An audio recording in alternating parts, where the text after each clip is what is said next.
My name is Tom Hyatt, and I'm chair of the Board of Trustees of the Indianapolis Museum of Art.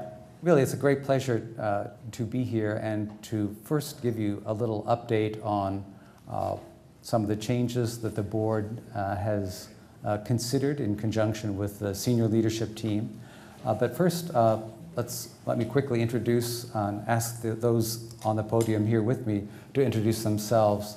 And we want to devote most of the evening after just a brief explanation to answering any questions that you may have.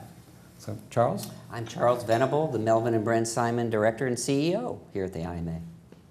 And I'm Mark Salonis, the Ruth Lilly Deputy Director of Environmental and Historic Preservation. And I'm Sue Nord-Pfeiffer, the one with the shortest title, Greenhouse Manager. So, if we may, let's just start by reviewing several conversations that the board has had over the last really 2 years about the IMA and what is, give you some background on what is leading to some of the decisions of which the board and the senior leadership team have made. As many of you know, the IMA is a very fortunate institution. It is among the largest encyclopedic museums in the country. We are blessed not only with a pretty significant endowment of approximately $375 million, but we also have probably the largest campus of any art museum in the United States, which includes not only this extraordinary building that we're in, but also several historic homes, new fields and old fields. And of course, then we have the Miller House and Westerly, which Charles and Martin live in. So we are a museum rich not only with our fabulous collection, but also with our grounds and gardens. However, we are also an institution of which, when we built our last remodel, took on a lot of debt to do so, approximately $120 million of debt, on which we pay interest every year. We also, because we have 150 plus acres of grounds, have a significant maintenance costs to keep those grounds up, in addition to, of course, the costs of keeping our collection up and adding to it as we would like. So as the Board of Trustees, in conjunction with the senior leadership team, studied our expenses and thought about the institution's future, we realized that, to be honest, we couldn't continue to go on as we had. We were overdrawing our endowment. We were spending more than we could to sustain the endowment for and maintain it for the future. And so we set as our long-term objective whittling the spend rate, which had exceeded 8%, down to what is considered to be a prudent level of 5%. And I'm delighted to tell you that we expect to be at that level within the next 12 months. At the same time, we have taken a number of other steps to make sure that the endowment is a contributor to our financial stability, but that we don't over-rely on the endowment for our future growth. So one of the reasons that, after a lot of discussion and debate, the board and the senior leadership team decided to institute an admission policy was because we need the additional revenue to replace those funds which we were overspending. So this is one way that we can continue to operate at the level that we believe we must, and at the same time begin to generate alternate streams of revenue. And the general reaction to the admission policy has been, as I'm sure you know, mixed, but the debate about whether or not the policy should have been adopted seems largely to have abated. As many of you know, approximately 70% of the museums in the United States do charge admission. It's only a minority that do not. And many of those that do not charge admission receive significant tax dollars, unlike the IMA, which receives virtually no tax or public funding. So the primary reason that we adopted an $18 admission charge, single admission charge, was to encourage individuals who are not members to become members, because it is the membership numbers and the recurring income from membership which is particularly important to helping the museum become financially stable. And we believe our idea is working. Membership numbers have climbed since the announcement of the admission policy, and we are keeping our fingers crossed, but it appears that we are approaching an all-time high in terms of the number of members that the museum has. About, are we now approximately 11,000? 11,000. We hope to hit 11,500 by the end of our fiscal year. And we don't think it's unlikely that we'll be able to actually double or perhaps even triple the number of members who join the IMA, given our understanding of how comparable institutions in the country are supported by their members. That level of support would have an enormously positive effect on our finances as an institution. So knock on wood, that will be helpful. And I might just gently remind those of you who may wonder about it, that the Children's Museum was, in fact, at one time free. Many people don't remember that, but they too adopted an admission, of course, a membership policy, and that has been a very successful source of revenue for that institution. Another thing that the board and the senior leadership team decided, which has also raised a lot of questions, is to bring visitors into one main opening and to route them through the Ephraimson entry into the gardens. And we did that, made that decision not lightly, but after a lot of research and analysis, because we otherwise could not capture information about our visitors or interact with our visitors at our membership desk and talk to them about the benefits of becoming a member. And also, to be candid, our research shows that there are as many devoted fans of our extraordinary upper park and gardens as there are of this building and its collections. And our hope over the long term, indeed our plan, is to begin to invest a considerable amount of capital and time and energy into reimagining the upper campus and to make it as much a destination for the museum as our collection. In the course of studying and talking with a number of individuals from other gardens and also visiting other botanical gardens, we realized that very, very few of them allow cars through the gardens themselves. And so one of the reasons that we closed off access for cars back to the greenhouse is because over the next few years, we intend to make a considerable investment in that area and turn it completely into a tranquil, we hope even more beautiful place to walk and reflect. And so to that extent, car traffic is not really compatible with that vision of that upper garden. And so that is behind the plan, the long-term plan of restricting access to vehicles for the upper gardens.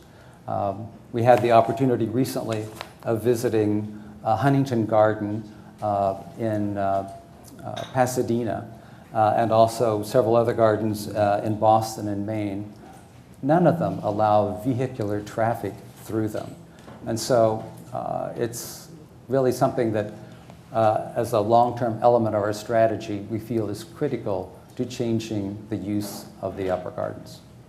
So let me pause there with that background and turn to Charles and also to Mark and also to Sue and see if you have any additional thoughts you want to make. I think you did a very good job of summarizing the board's thinking over the last year, 2 years. One thing when I arrived here, getting close to 3 years ago, that I found really quite extraordinary is how little information this institution had on exactly who its visitors are, what they come here for, and how many of them come during the year or on any given day. And that is particularly true of our park, where all the access is exactly like it's been since it opened, but we have very little knowledge of how many people actually use our park. Same for the gardens. Very, very hard to come up with a master plan going forward and know that we want to invest more in terms of amenities and capital investment in making our gardens and our historic properties even better if we don't have a good idea that we have a certain number of people, a certain number of families, a certain number of individuals who want to do a variety of things. And even until very recently, we've had trouble counting the number of people who are in this building. And so you can imagine it's a very peculiar circumstance to be operating an institution that spends $29 million a year doing great things for the public with virtually no support from any tax source other than our tax-exempt status, and not knowing, other than who we can get to be a member, who is actually partaking of what at this institution. So that's one of the things that also was very motivating to the board in trying to come up to solve some of those problems, with the end result being to continue to improve, to be able to deliver increasingly extraordinary experiences both in this building and outside of it. And I would just add, just to echo what Charles was saying, one of the I think I even used it in my master's thesis many, many years ago, but a phrase about you can't manage what you don't know, and that gets back to doing the research that we did over the past year and a half, 2 years, talking to and visiting any number of institutions, not just gardens, but other museums that have some similarity to us, to find out how they do operate, what hours they keep, what sorts of membership programs do they have, what kind of privileges do members have, all those sorts of things. And it was really very, very helpful. And there were enormous charts developed so large that we couldn't print them out in one piece that helped all of us understand what that world is all about. And it's a world that I come from. I've been in the world of public horticulture all my adult life and have visited many hundreds of gardens. And as Charles and Tom have both said, there are only a very, very small handful that do allow some of the things that we have done here for years. We have spoiled our public, spoiled our members, spoiled our staff even. Spoiled ourselves. Right, with the access, easy access that we have. I've always thought nothing of hopping in my car from this part of the property to go have a meeting with Sue at the greenhouse, no issue at all. But while I do that, being very cognizant of anyone, whether it's one of our visitors, one of you as members, walking along some of our drives without a way for you to jump out of the way to go onto an adjoining pathway or sidewalk. We have very few sidewalks or things such as that. So safety is a major issue for us. The last thing we wish to have is an accident with anyone out there. But as both of these gentlemen mentioned, there's also a level of tranquility and just atmosphere that you wish to keep. And the extreme would be having not just a vehicle go by, but a large vehicle, a noisy vehicle, or a vehicle putting out all sorts of fumes that no one of us would want to partake of while being in a very wonderful setting such as a garden. And we're just so blessed here to have the property that we do, the historic site that we do with Oldfields, but also our new contemporary gardens. This is a facility unlike any other museum in the country, and we wish to keep it that way and make it available as possible, but with some very practical constraints that would make for an even better experience for everybody. Well, my view of the world's a little bit different. It's a much smaller section of the world. Our problem with the greenhouse is strictly geography. Unfortunately, we are located in the back part of the campus. So we've got a new set of challenges that we are trying to approach with some novel ideas. We're going to try to do some more programming, other things that maybe will be reducing our retail aspect, and even reducing the size of the products that we are selling to make them easier to transport. Right now we are doing our level best to help people get purchases to their vehicles, and that's not an optimal situation, but we're trying to adapt. I think you'll find that we're going to be doing different things. We're going to raise the stature of the plant collection, particularly the orchids, and some of the other wonderful plants that we have. The display is going to get better because we're going to have more time to concentrate on those things, and really try to strive to make the educational part of our history, which is very interesting, and tie it back into old fields and the Lilly family, the Landon family, how they used the greenhouses. So I think we are going to be changing. I think it will also be kind of interesting to see how we adapt, and then when we get there, and as Charles has said, we're not quite sure how we're going to get there and what we're exactly going to do, but we are going to be making changes.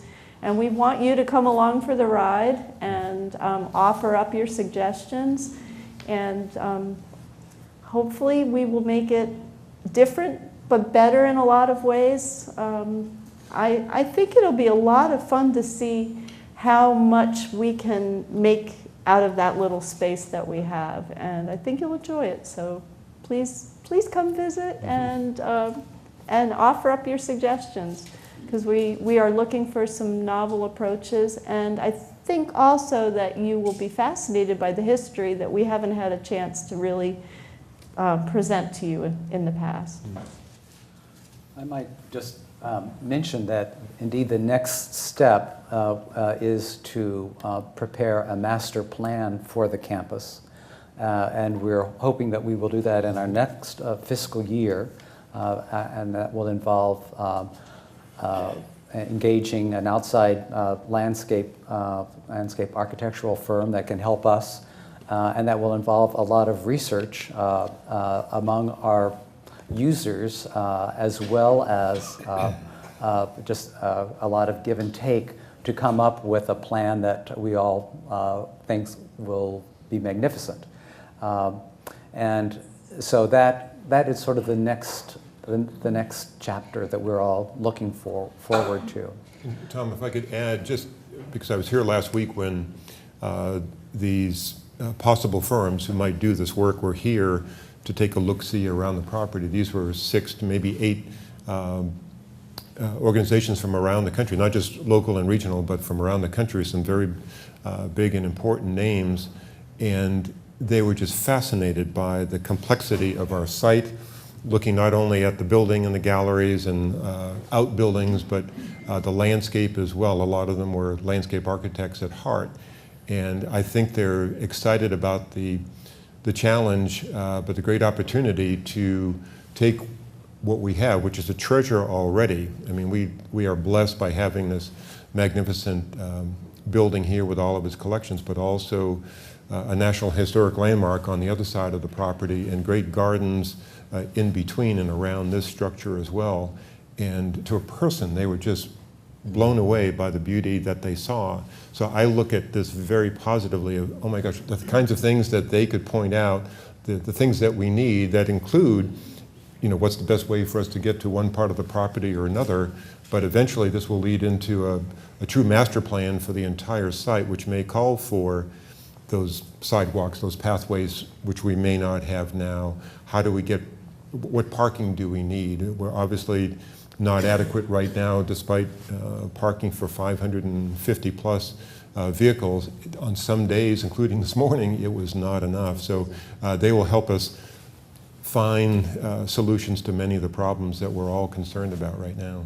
It might be worth noting, too, that for the last year, we have done a series of talks right here on this stage with what we call innovative leaders of different institutions. And so those we're taping tonight. This will be up on the IMA's YouTube feed fairly soon. But we've also taped all of those. And for example, Paul Redmond, if any of you have ever been to Longwood Gardens in the Delaware Valley, one of the great gardens in the world, he was here. He had never been to Indianapolis, certainly had not ever been to our property here. And he was astounded by what he said was the great opportunity to create an extraordinary natural and horticultural experience in the heartland of this country, and just has been raving to all of his colleagues in the botanical garden world. And there's a series of we also had the president of the Huntington was here about a year ago. So if you're interested in hearing more of that, you can go online and see all that as well. It's been very helpful to us. So with that background, let me suggest that we open it up for questions. And since we are videotaping this, and as Charles mentioned, planning to put it online, it would be helpful if you would speak into a microphone so that other people can hear your question. And I believe there are a couple of people, Yeah, Connie and Catherine, wandering around with microphones. So just raise your hand if you have a question, and I'll sort of act as a moderator, if I may, and steer it. So right down here, we'll start here. Thank you, Connie.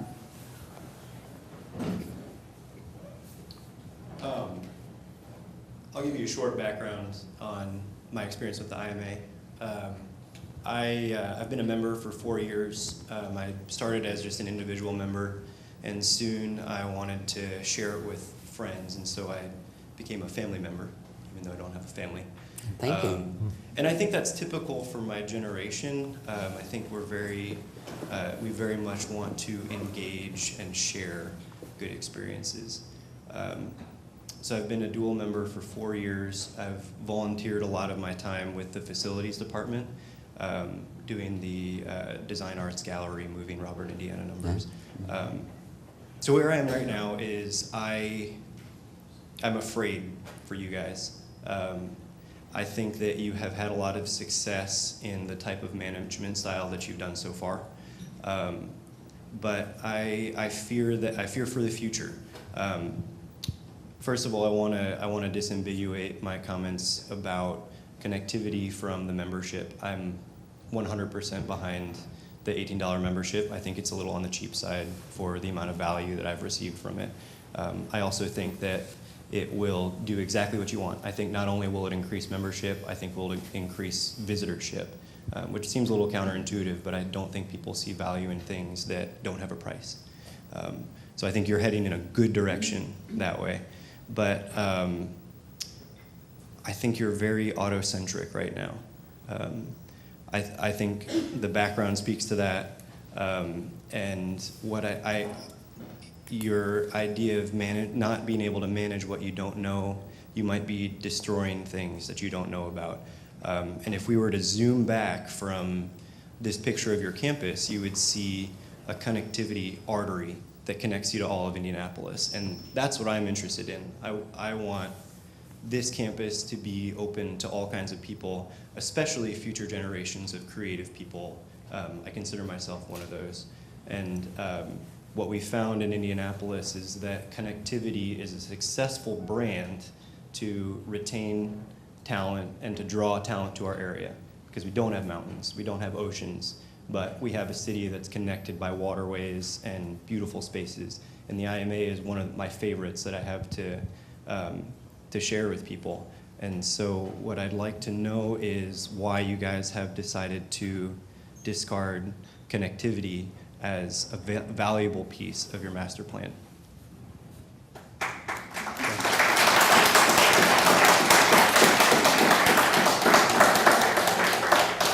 I'm happy to certainly start, and actually I think we're on totally the same page. It might be seen differently right now because we haven't actually moved on to a master plan, but actually we're trying to connect far more with the community around, outside of our campus and on this campus than I think we have in a very long time. I guess I mean specifically your entrances at the towpath and on 42nd Street that have been used for walkers and bikers, and that you've decided to close those off before sidewalks had been implemented, and decided not to count people coming up from the towpath? Well, so a good detail right there would be sidewalks. We've actually added an enormous amount of sidewalk to this property in the last couple of months, since last year, and we waited through the winter. So all the sidewalks that were supposed to be here in 2005 when we expanded are now on the property. We've also unlocked, I'm not quite sure why they were ever locked, but they're now all unlocked, our pedestrian gates that now have sidewalks from the bus stop to try to connect more people on mass transit. We've added more bicycle racks. So we are trying to be more connected in those particular areas. However, as we move forward, one of the things we're trying to do is leverage all these parts of our campus. So the garden, you certainly can walk from the park up here, and if you go down there today, what we ask you to do is check in.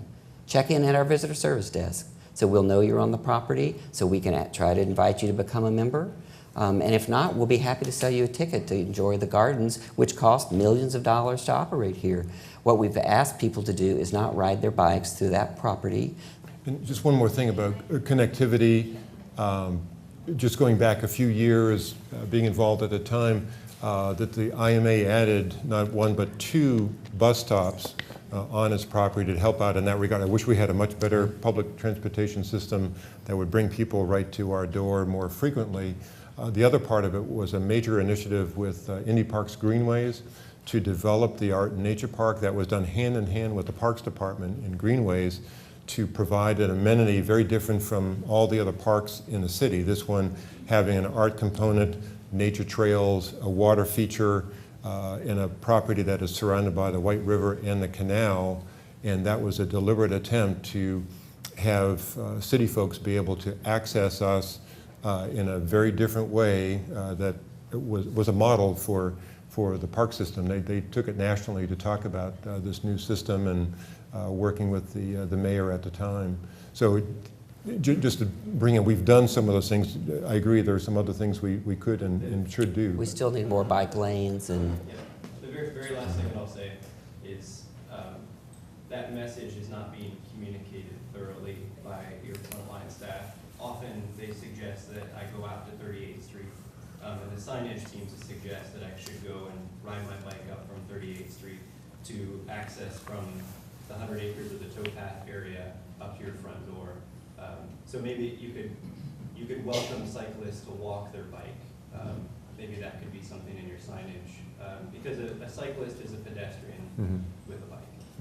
Good point. One thing, in fact, that we failed to mention that is important is that there's a lot of new signage coming. I don't know how many hundreds. Quite a bit of it's there, but we have more coming, absolutely. So, I think one of the reasons that visitors have been confused is that we actually expected the signs to be here before they arrived and implemented the change before it was clear about what one should do. But that's a good suggestion. One other item I wanted to mention is that the museum is in conversation with other key institutions in this area, Butler among them, and the sort of Midtown Regional Planning Group, to figure out how we can build those linkages more to create sort of a necklace of wonderful institutions and make it easier to navigate among them. And even collaborating to try and speak with one voice, for example, about where we want a bus stop and or where we want the buses to be routed in this neighborhood. Next question. We'll just start down front and we'll try and make our way back, if any. Well, my friend Jamie here is much more polite than I am. I'm a longtime member. I have membership going back 40 years. I'm a professor at Butler. I'm a cyclist. I've enjoyed these grounds for many years. I mean, it seems to me that what you're doing is building a kind of closed fortress. And I just, I think this is wrong on so many levels. I mean, you say you're for connectivity, but you closed a pedestrian entrance that is open. I've been using it for 25 years. I think it probably goes back to the very beginning of this museum.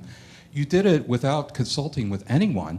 The invitation to this meeting said, "Dear valued members." I don't feel very valued.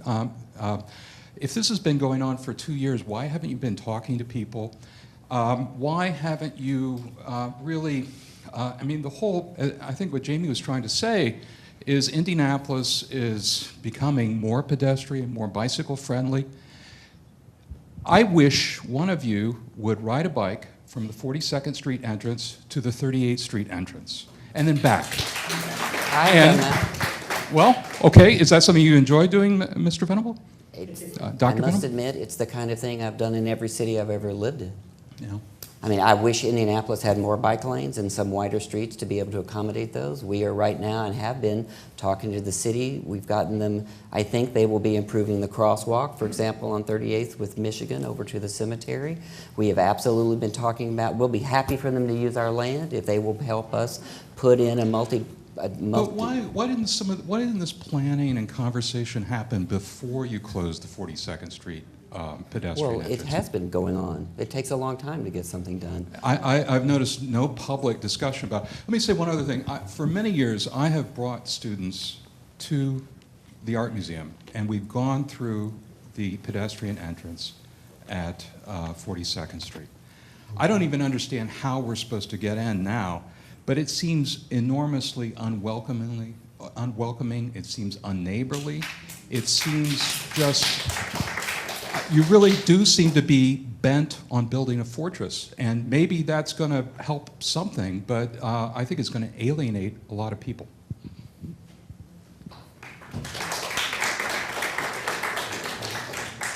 I guess my comment would simply be, we're trying to build a sustainable institution so that this institution is here in 50 years. Members, why aren't you engaging your members? I know no discussion about all these changes. Where was the focus groups? How many focus groups did you have? We did With the membership? 7 or 8. Those were done a year or so ago, 2 years They ago. publicly announced? Well, I mean, you don't do a focus group that way. I mean, we don't need to get into those details, but yes, we did. We had a firm. We hired a firm to pick out statistically, correct people in order to be able to get a sample of different opinions. That was all done over the last 2 years. Absolutely. Yes, please.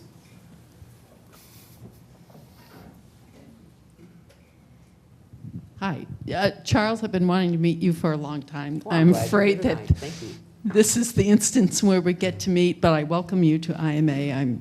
Well, thank Was you. I'm glad you're pleased here. that you were named director. Unfortunately, I'm going to have to dovetail on these two gentlemen who has previously spoken. My husband, Craig Pincus, and I'm Margaret Drew, by the way, are longtime members of the IMA. We love it. Part of the reason we live in Butler, Tarkington is because we are so close to IMA. I have been running for 20 to 25 years through Butler, past CTS, through the 42nd Street gate, through the IMA, and you talk about tranquility, you talk about safety. That is what IMA represents to me. I love going through the gardens. I love running. I've been running through there for so long that your maintenance crew knows who I am, not by name, by face. Many of your gardeners, many times I will stop and say, what's that flower? What's that bush? Can I plant that at my house? I mean, I've gotten so much invaluable information from your staff. They greet me, they welcome me. I've always felt like IMA is like my backyard. Like I feel like Butler is my backyard. So I was quite dismayed a couple of weeks ago when I ran up to the 42nd Street gate and it was locked. And a gator went by with some of your staff and they recognized me and they said, we are so sorry, it's the new policy, this gate is now locked. So I said, why? And they said, it's the new policy. I said, okay, but that's not an explanation. Correct. So I decided, okay, I will accommodate. I trusted you guys enough. I figured there's a good rationale. So I started running and tried running up Michigan Street about 7:30 in the morning during rush hour when people aren't expecting a runner. And then I cross Michigan Street into your entrance. And I go through there, and then I run down to the canal and home. And all that was fine and good. And I was going to suggest to you, if you're not going to open the 42nd Street pedestrian bridge, which seems the easiest way to do it, then you need to do a crosswalk, much like the city erected at 54th and the Monon Trail. Protect pedestrians, protect the bikes, let people know people are crossing there. And all that I was willing to do until yesterday. Yesterday I ran up Michigan Road, crossed into the IMA grounds, went by the gate, the guard stopped me, and I said, I'm just running through, and he said, no pedestrians are allowed. And I said, what, pedestrians can't even walk through the gardens anymore?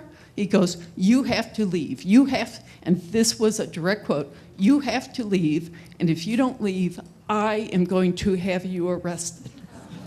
Well, I must apologize for that. And I said, go ahead. I put my hands on my hips and I said, go ahead. I'm a 61-year-old lady. Go ahead, arrest me.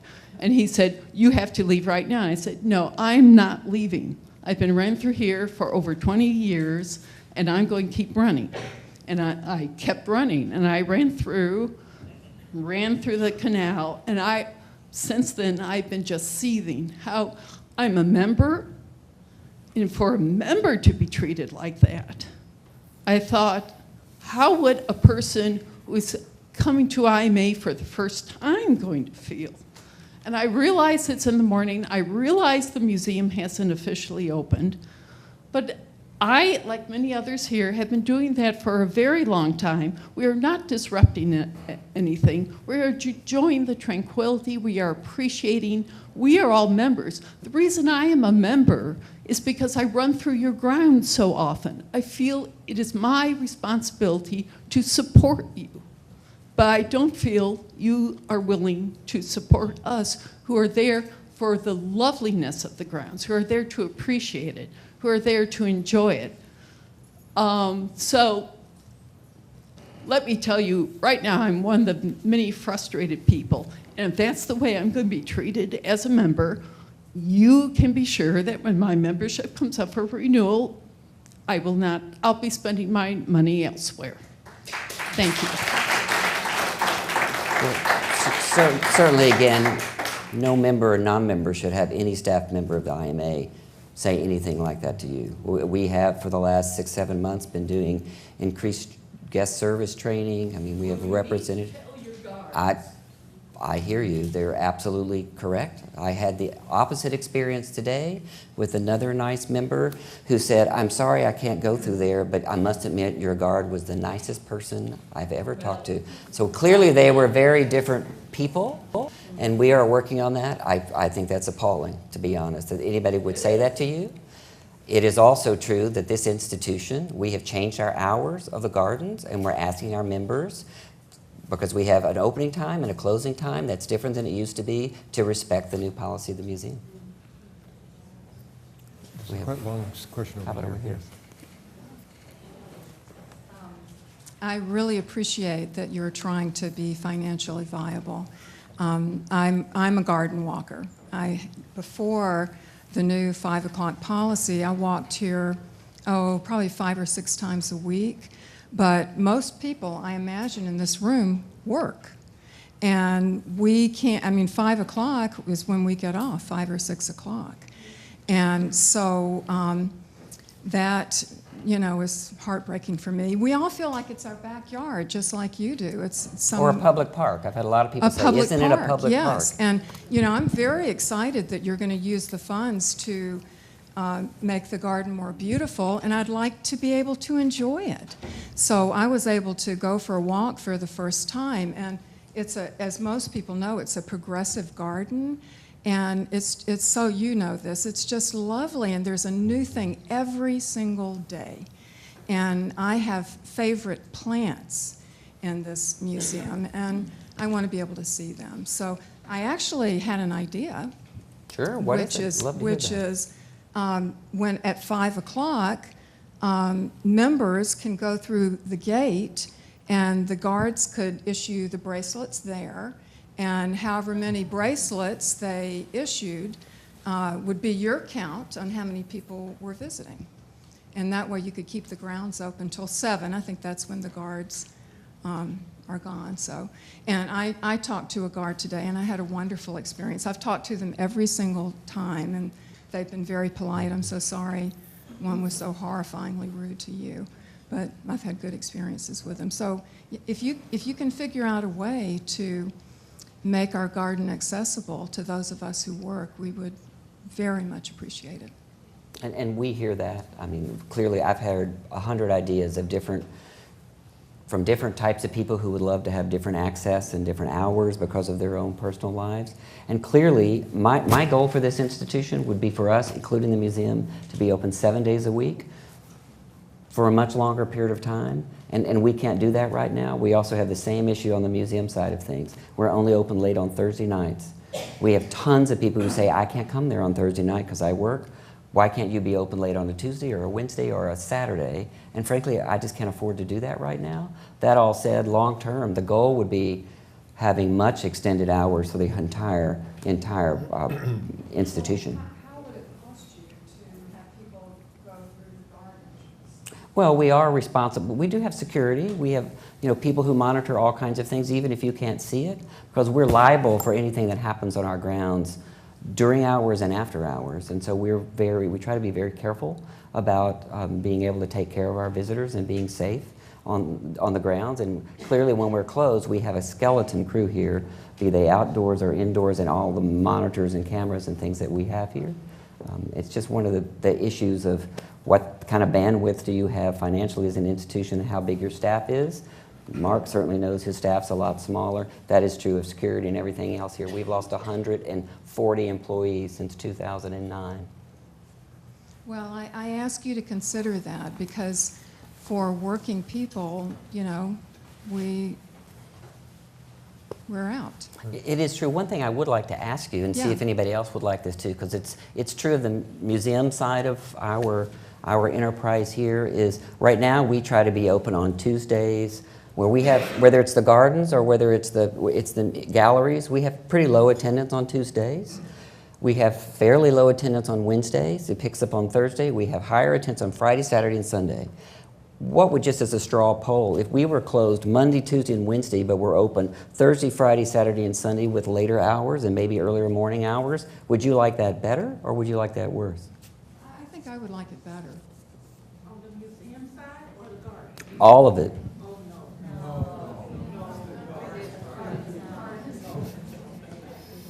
Out-of-town visitors would feel comfortable. Yeah, it's a good point. Someone mentioned about out-of-town visitors who don't have that choice, and that's a very good point to make. Yes, please. My question's a little bit different. I actually completely agree with the admission. I think that you should have been charging admission a long time ago. It's obviously worth paying for to come here. I think that the membership is fairly priced. I do appreciate the fact that you offer an access pass to people with special circumstances. But I think that there should be additional extenuating circumstances to the access pass. My best friend was hit by a drunk driver in 2008. She is a grown woman. She does not have a husband and children, which is what the access pass covers. So her mother and her nurse would be the ones that need coverage on her access pass. And I understand that it is a very low price for the people who qualify for the access pass. $1 per person per visit. Right. That's $3 every time they go. This is one of the only things for them that's free right now, and they go almost every day when the weather is okay. That's still too expensive, and there should be situations where people get lifetime passes. And I don't think anybody in this room would argue with the fact that this person should have free access at all times. Because she can't do the 100 acres, it's gravel. We can't push an adult human being in a wheelchair on 100 acres. I don't go that often. I'll pay my $18 when I go every other month with her. But her mom and her nurse, it should be free. And you think that $3 isn't a lot, but when they're going over 100 times a year, and this is one of the only places right by their house, she can't take long drives, she should be free.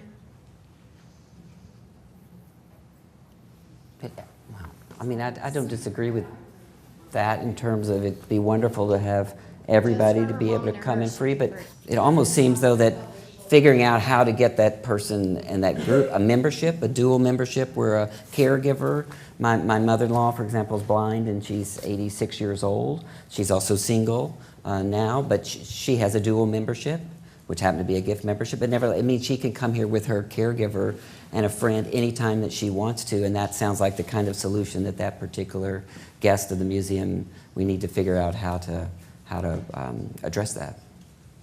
Thank you. Thank you. Yes, back here, and yes, you. Yes. Oh, that's.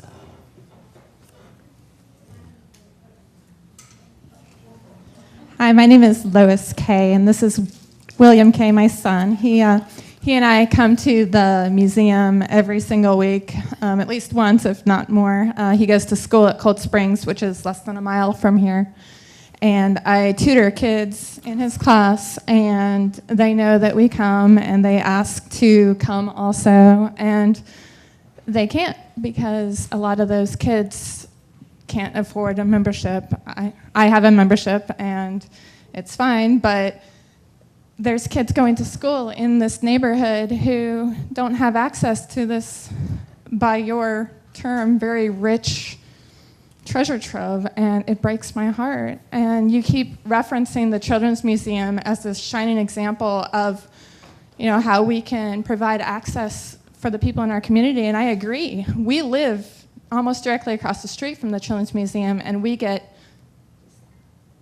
a free membership because we're within the radius of, I don't know how many blocks or whatever the zip code is, but I would offer that as a recommendation or a request. And I think it's a very poor community decision for you to barricade yourself off from the very people who could walk here.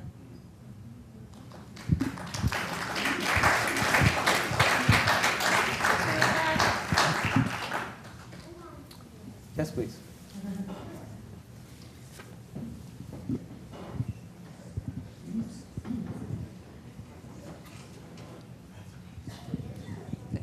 Thank you. I've been a member for as long as you've had memberships. This was a bit of a political nightmare for you, I think, for public relations-wise. The closing of 42nd Street with very little announcement was kind of harsh. You look at your card, there's a thing on the back, which I suspect can be put in the reader. Why didn't you think of putting a reader on 42nd Street so people could swipe their card and come in there? That was discussed. That was discussed, as well as readers at many other spots along the campus. That was something that we didn't think we could do in the first phase, particularly since clearly all of this is phased out in terms of our budgets, which have been cut. And I hate to keep talking about money, but much of this is predicated on making sure we're around in order to be able to make fine retunings as we go around. But we did absolutely investigate that, as well as several other places on the campus. We have a very broad service area in terms of our neighborhood. It ranges from fairly upscale neighborhoods on this side all the way to areas that are more challenged economically. And so figuring out exactly how you do all of that is something that we will continue to work on as we go forward. This has only been a couple of weeks. So we're thinking that this is going to take several years to really get to where we're doing exactly the right thing for as many people as humanly possible.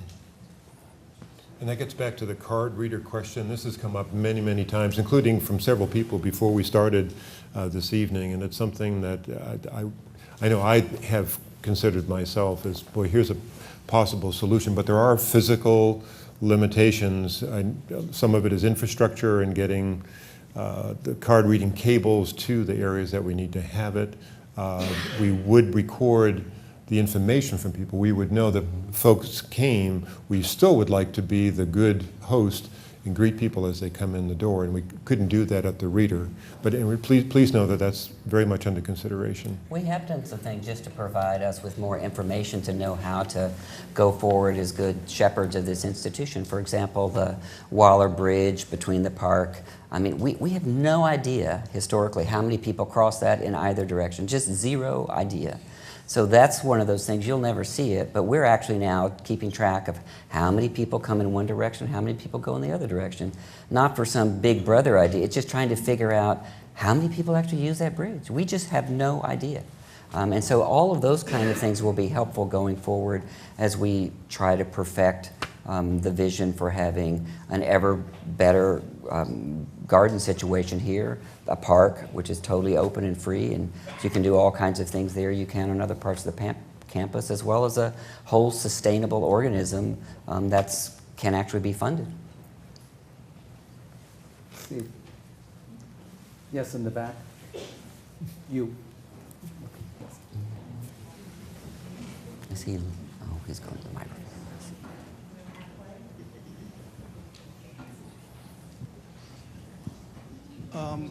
Years ago, before the new additions have been built here, a major argument was presented that the museum was austere and snobbish and exclusive, and that they needed a newer museum that made it more inclusive of the population of the city. What I'm hearing about this current plan is that it is making it more exclusive than ever. It has been very inclusive, I think, primarily because it has been so open. Openness is great. A free park is fantastic if you have the money. And I know that that's the problem. Also, you mentioned you're going to have a master plan created for the grounds. Did I hear that correct? Mm-hmm. Yes. And if that's so, why are you making changes before you get a master plan? That doesn't click in my mind. I think that's a problem. I think having a problem for the even minorly handicapped people having limited access to the greenhouse is just not right, and that they should be able to get back there. The problems of having vehicles and pedestrians in the same place is a problem for everyone in any institution that has an outdoor space. And I understand having to have limitations for both people and vehicles, and also bicycles. But the current idea doesn't really work. It's just too full of contradictions.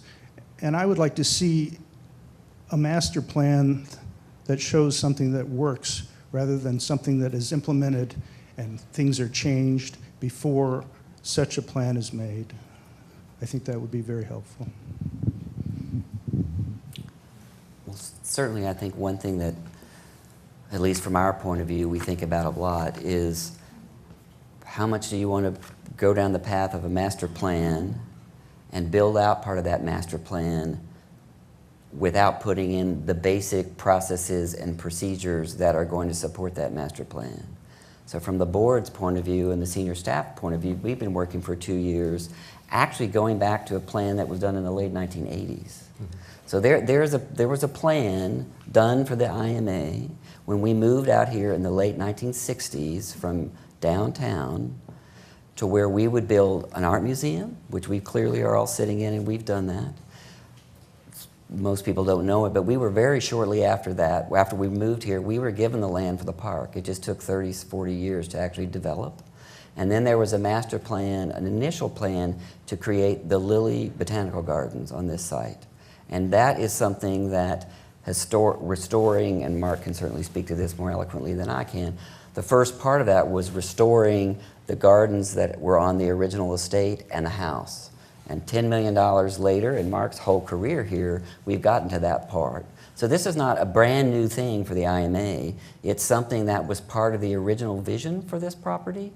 And now it's going through and getting from the level of gardens we have now to a level that much more approaches the botanical gardens.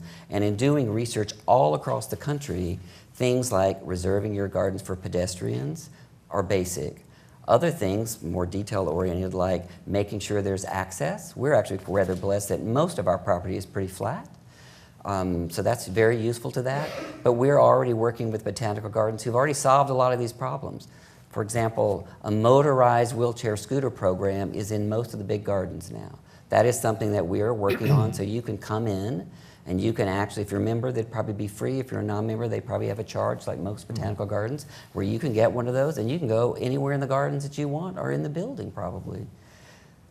We've also got some issues. You mentioned the greenhouse. Certainly Sue and Mark know more about than I do. We are looking at every sort of business operation, and the greenhouse is one of them, to say that, are these sustainable operations the way they are now? So we know some of those things, the answer is no. We must make some changes so that we can be more revenue neutral in some of these things rather than losing money on all kinds of things. The greenhouse is only one thing that has trouble breaking even, exhibition to do here, almost everything we do.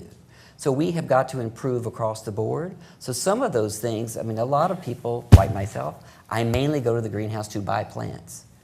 If basically being able to buy plants becomes much more restricted, or we sell them somewhere else, a lot of us wouldn't go to the we wouldn't even need to go to the greenhouse. The greenhouse will become a major educational facility on this property, and a gem in an overall garden, just like greenhouses are at all other gardens around the country. So some of those things are, what we're doing is trying to get ready for the future, knowing we have to lay the groundwork now so that we can actually afford the future and be successful in the future.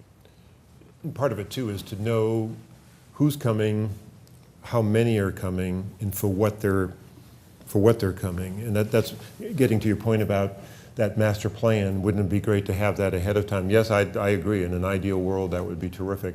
But we don't have all the components, all that background information that a master planner would need to have in their hands. And just today, I had a request from one of my colleagues here in the institution asking for copies of all the various plans we've had done in the past that we'll be able to share with these new experts coming in, so they'll be better informed and actually come up with a better plan than they would have otherwise without any of that information.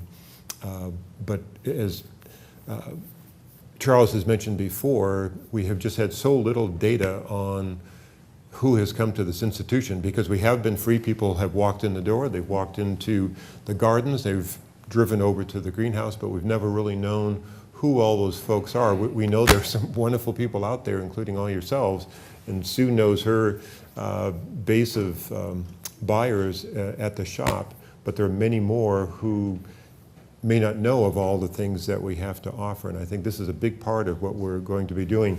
The educational part of the greenhouse operation that Charles referenced will include more interpretive displays within the greenhouse to talk about the kinds of plants that we have on display and will have on display. We're planning for a major orchid exhibition this coming winter in February and March. So we'll be talking about that, but also referencing the various owners of that property, the Landons originally and later on the Lilly family, and how those greenhouses supported what they did when they enjoyed living here on the site. So all of that is coming down the pike. Let's take one over on this side. Yes, please. My name is Peter Berger, and longtime members. We love the IMA. We want it to be successful, and whatever you need to do to experiment with prices, that's fine. We have no problem with that. I've got two things. One, I've not heard anything tonight that has given a good reason why you've closed the 42nd Street gate and why that needs to be closed. It's important to the neighborhood that lives near here. You're losing a lot of goodwill among the people in the neighborhood.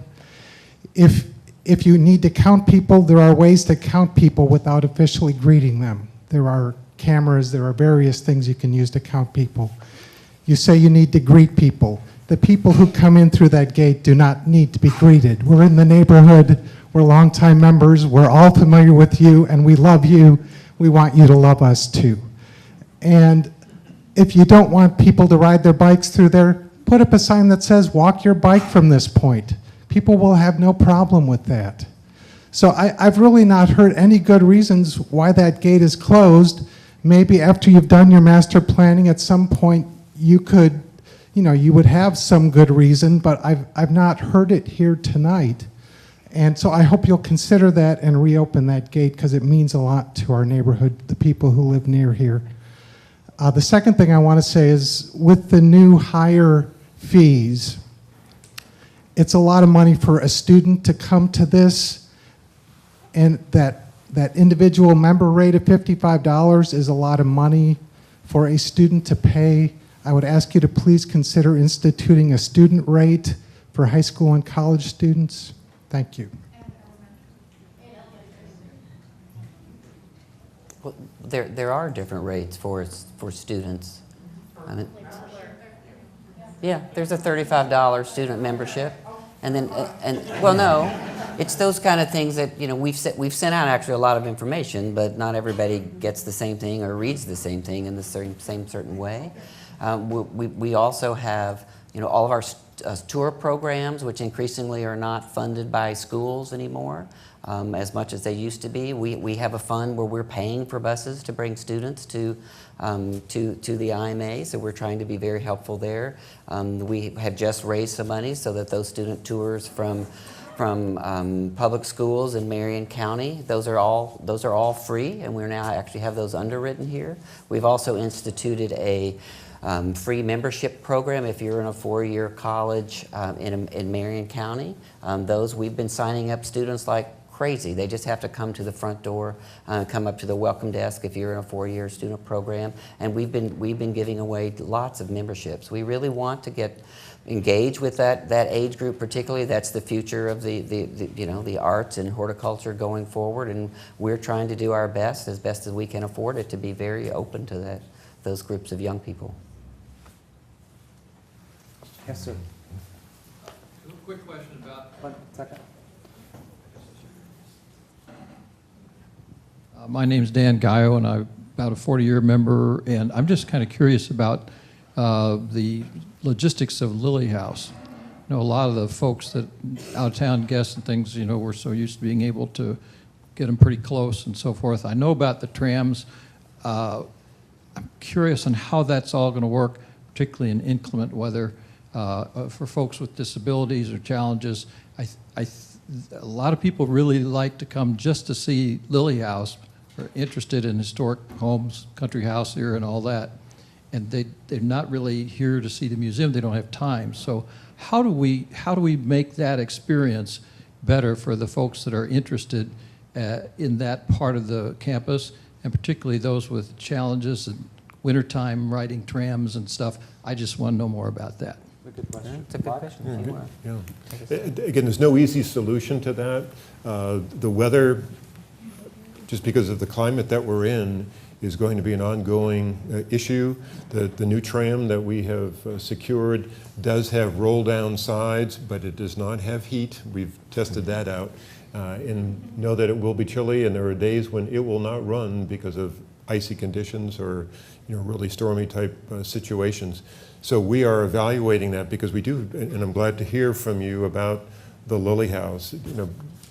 One who oversees it, I'm very concerned about people getting there. We have a brand new exhibition of American silver, and we'd love to have folks come and see that. With our new policy of restricting vehicle access to it, it does make for a longer walk than what people have had in the past. How often do you receive the tram running? It's every hour on the half hour, beginning at 11:30. It's about a 40-minute, Yeah, 35 to 40 minute minute tour through the gardens. It's not just a transportation vehicle. You get a really good tour from one of our garden guides. So Haybig, right here, has done So you would hear about the rest of the landscape and the history of the site on your way to the Lily House, and if you're going there specifically for that, it will stop right there, and you'll be invited to step off, go through the house, and take your tour, which sounds like is a very worthwhile experience. Again, one of the nice things is, because we've been somewhat delayed from the 1980s with a master plan for botanical gardens here, till today. In the meantime, America has populated itself with really wonderful horticultural and natural experiences out in the country, and plenty of them actually have historic homes and properties and gardens in the middle of their gardens. So we also have institutions that have already crossed this bridge before and figured out ways to be as best as possible, but really privileging the pedestrian, and a garden as something that is for pedestrians as opposed to cars being able to, as we're so used to, drive you right to the front door like you're going to the mall, and you can get right to the front door and get out without ever having to worry about walking through the gardens. And Charles has referenced already these electric scooters that we are investigating right now to see if that would work for us, where they would go, who charges them, who's responsible for them. But looking over at our colleague Preston, also investigating wheelchairs that would be a little bit easier to traverse the landscape that we have. We're relatively flat, but there are areas where it's a little bit rougher than others. And so we're looking at that as well to make it a whole lot easier for folks who just need some assistance. But it is different from before, there's no doubt about that, but we're trying to make it as pleasurable an experience. And one of the nice things about the Lily House is that on your way there, you're going through some of the prettiest landscape that Indianapolis, or Indiana for that matter, has to offer.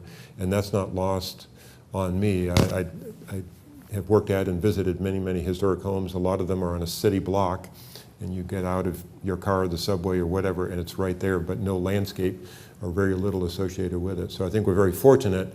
So just having that landscape to go through does make for a more pleasant experience, but it doesn't shorten the distance. Maybe psychologically it does, but I appreciate all that. I'll just be interested to see. It seems to me you're making it much harder for people to come see Lily House, more time consuming. Sure.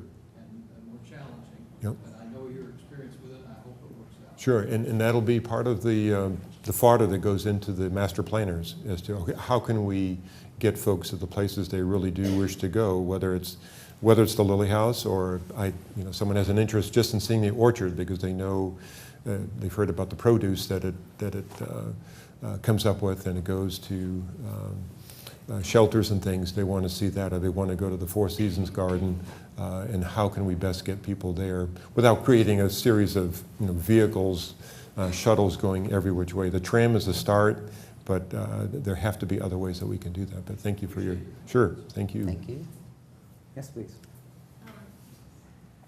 I've been a member for, Hi, I've been a member for many, many years. I raised my children, who are now adults, here at the IMA. My husband was a longtime volunteer as a docent. I found that the IMA represents a lot of different experiences. Not everybody is here to come into the main building. And not every time when you visit, do you come to the main building. Sometimes you come here to take classes. Sometimes you come to shop at the Greenhouse Boutique because it offers a variety of retail. It's a retail experience that you can't get at the main store. And one more note about that.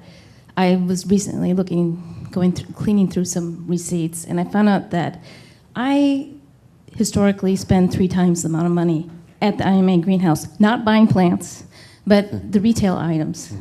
3 times the amount than I do at the main boutique. So anyway, so there's other things. So sometimes the experience is biking on the towpath to come with your family to come to the IMA. Sometimes it's biking by the CTS with your family to ride your bike through the gardens. Sometimes that experience is to go on a picnic because it's someone's birthday. And it's very hard to lug those big baskets and all that stuff. These are all quality experiences that are offered here. I guess we used to have a restaurant. It was fun to come to the restaurant. Yeah, we also had, was there a bar there too? You could come and have nice drinks. Now you drink out of. Was it the Wolfgang Puck? Yeah, that was there. But it was an experience. And it was something that made up the whole quality. It's a quality experience, but it's multiple things. It's not just one thing. And I feel like there's so many things that have gone by the wayside, and no one asked us, you know, do you care if we shut down the greenhouse store? I care. No one asked me if it would be okay if I couldn't bike through the gardens anymore. That matters to me. It matters to me that when I bring my mom here, because I have a membership that allows me to bring people, that it's very hard to get her to the Lily House. It's very hard to get her out to the gardens now. And, you know, and I just felt so deeply, I was so sad when they barricaded off the gardens.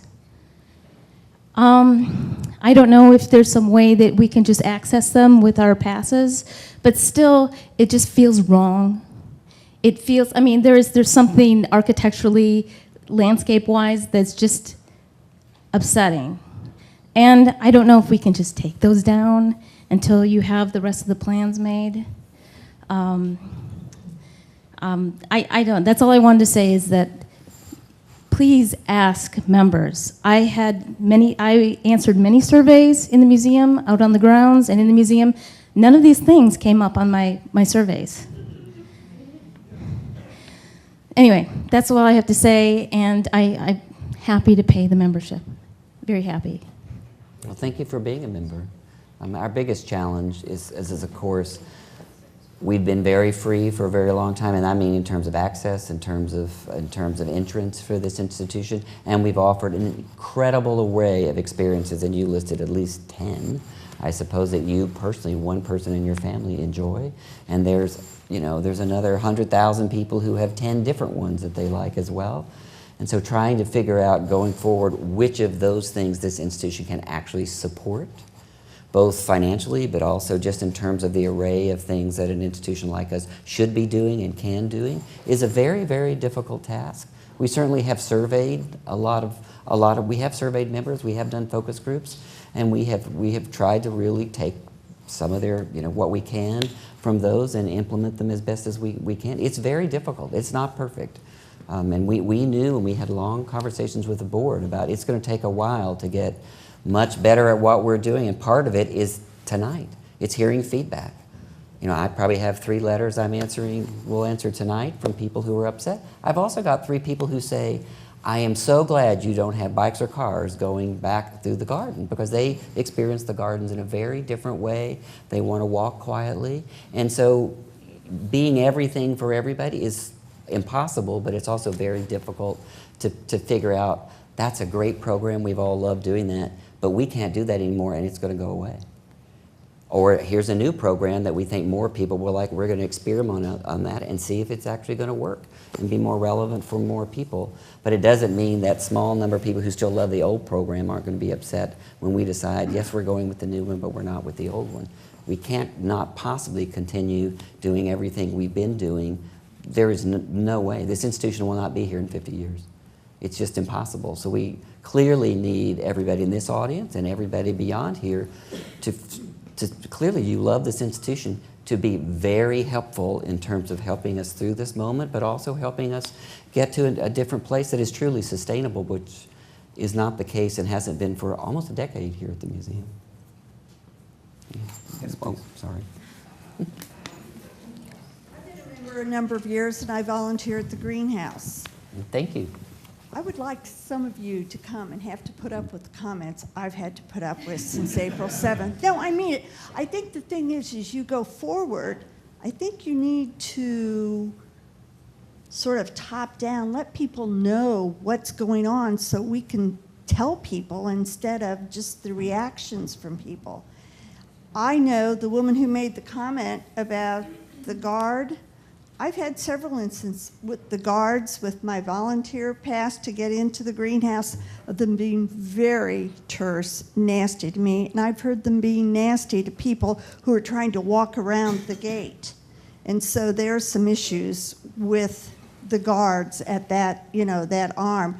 But I think it's just you're going to make decisions about what you're going to do, but I think it would be nicer, kinder, better to let those of us who are volunteering and working here have more information. I mean, those signs are just going up. The sign should have been up before. You're right. That was the plan, and it did not get executed properly. Okay, I see people when coming into the greenhouse, they don't have bracelets on. You're right. They just get out of their cars in the parking lot and just walk like they always have. But they haven't seen what they. Yeah, they do. Yeah, they cut through like the garden terrace and over, so they know they're doing that. But I think it's to involve more of the people who are working and volunteering here to know what to be doing, what to expect. I mean, the whole situation of these poor people who come and buy plants, and then how do you get them back to their cars? It depends on the guard at the station, what he's going to allow that day, and that's ridiculous. I mean, ridiculous.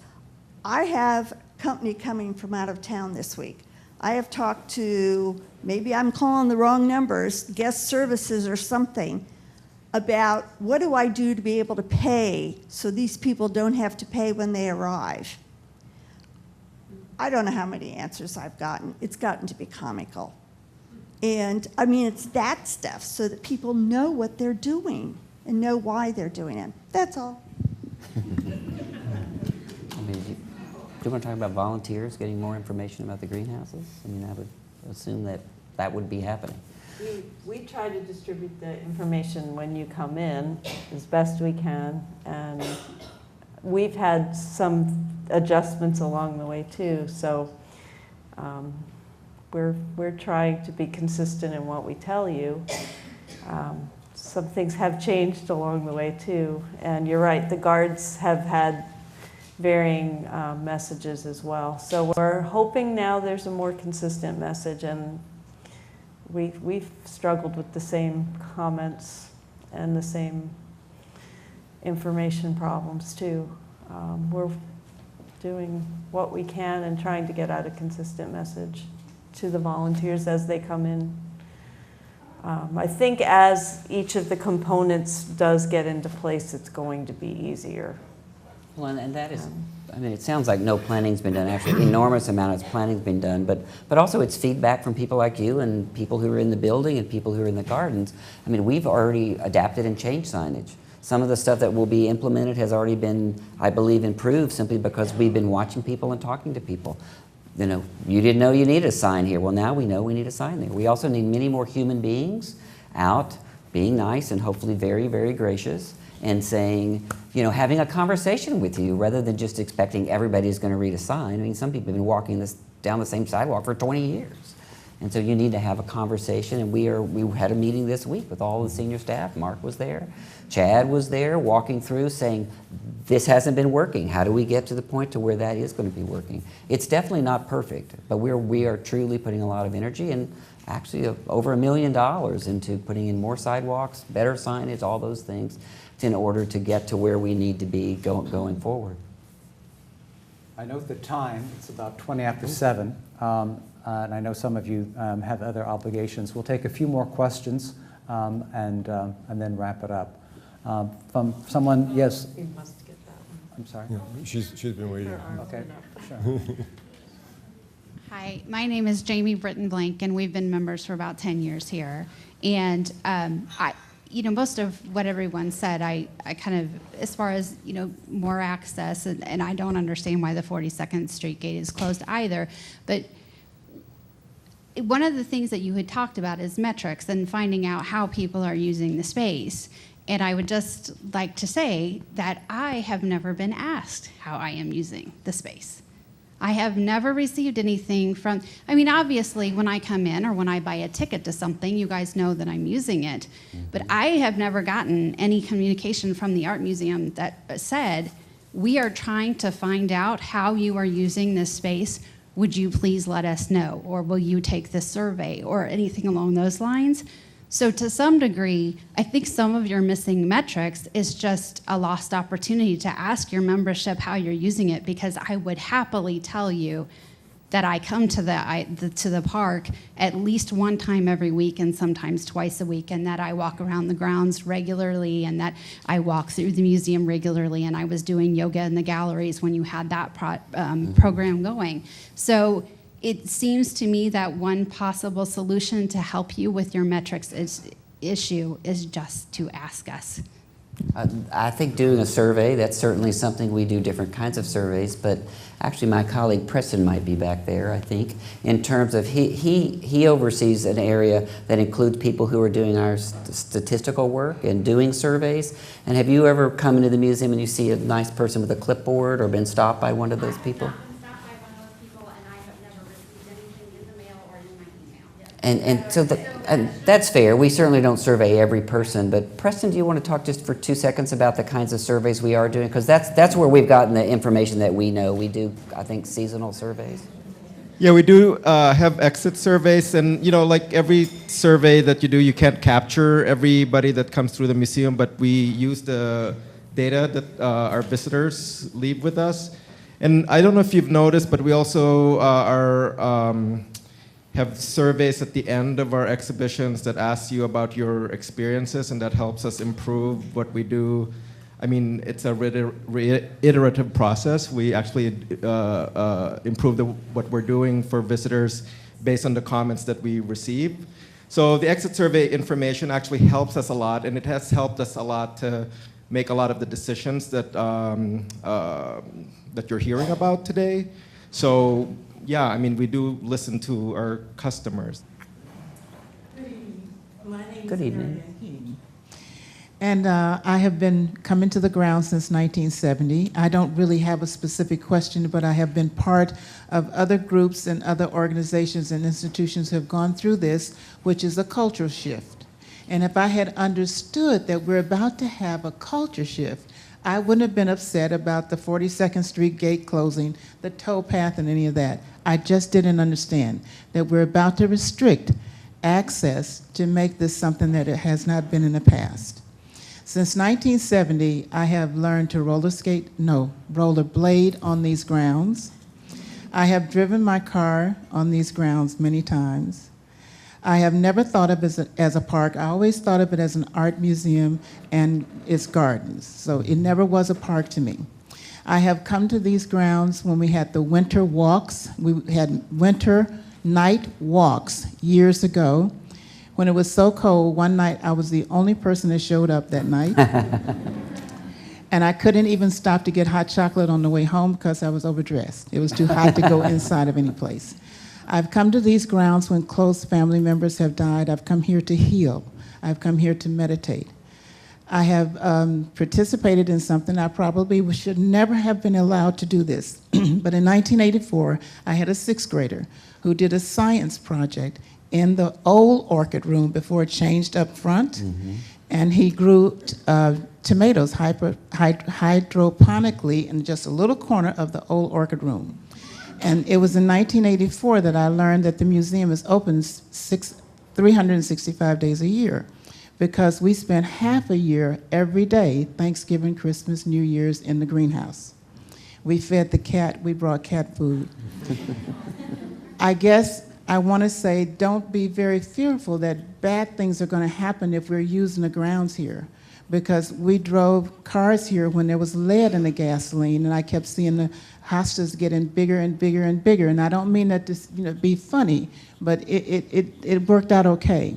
So now that we're going through a cultural shift here, and the museums are changing to a nationally known, perhaps in the future, botanical gardens, I'm beginning to understand in hindsight what's going on. I didn't understand all of this. I was away for most of the winter. I tried to read my emails. I tried to understand what was going on. Then I came over after surgery about 6 weeks ago to park my car at the greenhouse and walk, but I couldn't get there. And I didn't understand why. And so I think those are the things that are frustrating so many of us who've had a long standing with these grounds. This has been my home for so many years. And I don't mind it changing and becoming something else. I wish I had understood, had known, could have prepared in my head. You won't be able to ride your bicycle through. You can't take your rollerblades anymore. You can't do these things because now we're going to be this new entity and not the old entity.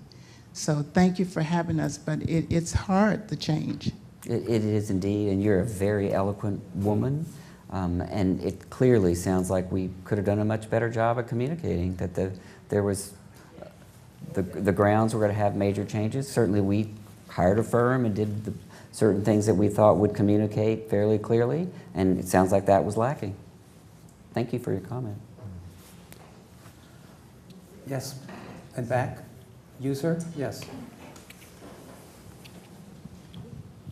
So my name is Kevin White. I'm the executive director of IndieCog. So I do run a nonprofit. I completely understand your situation. And I don't really have any answers. I heard some in the room. IndieCog is a bicycle advocacy group here in Indianapolis.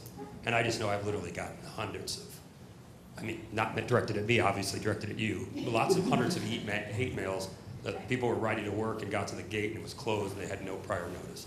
So I'm just saying, I don't know, we represent several thousand cyclists here in Indianapolis. They're not happy. And I don't know what to tell you. So I just wanted you to know that, and we would be happy to be part of focus groups or anything else.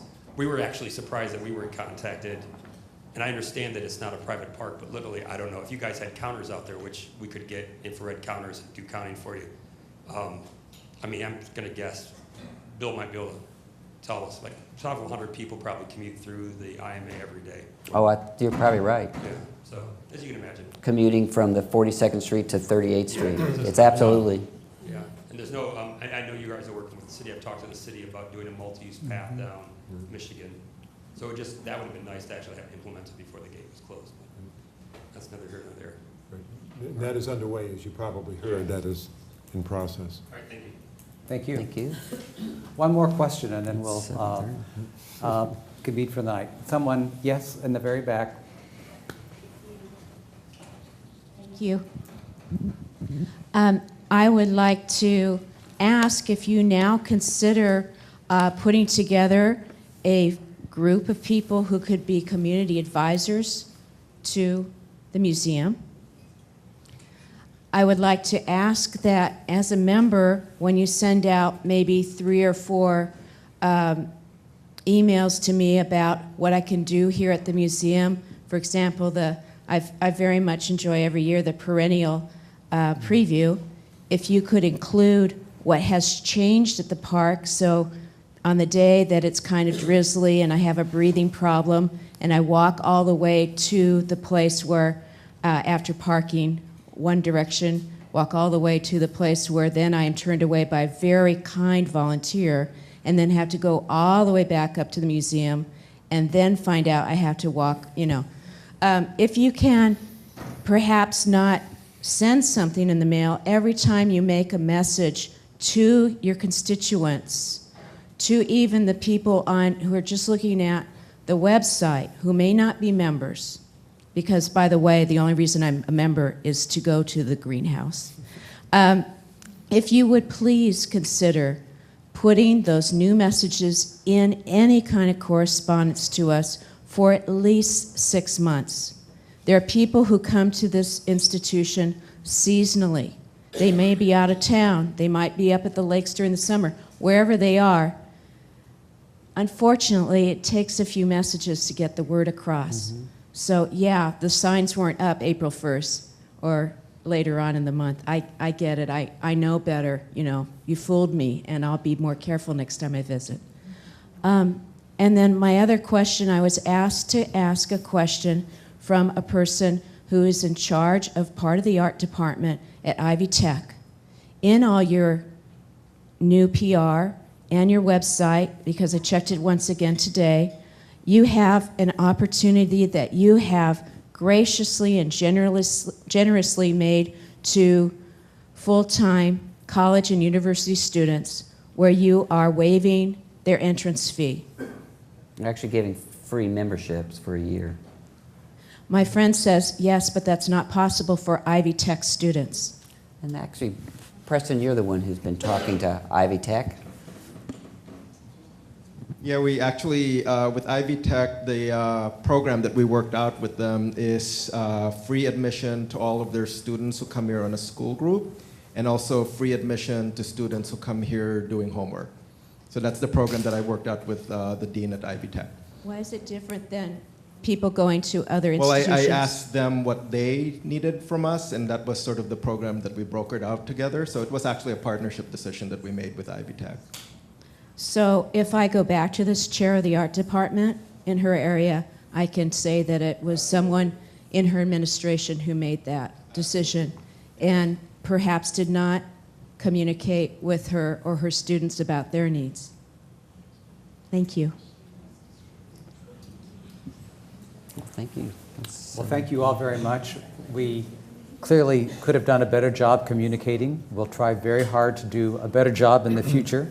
We're continuing to listen, and I just want you to know that most of us who work at the institution and who live in the neighborhood do love the park. We use it just like you do.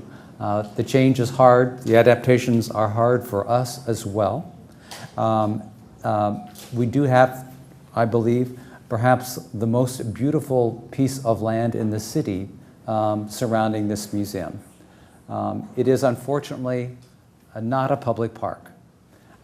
We can now no longer afford to treat it as a public park because the income simply from the institution and its financial situation is not available to keep it in the way that we must.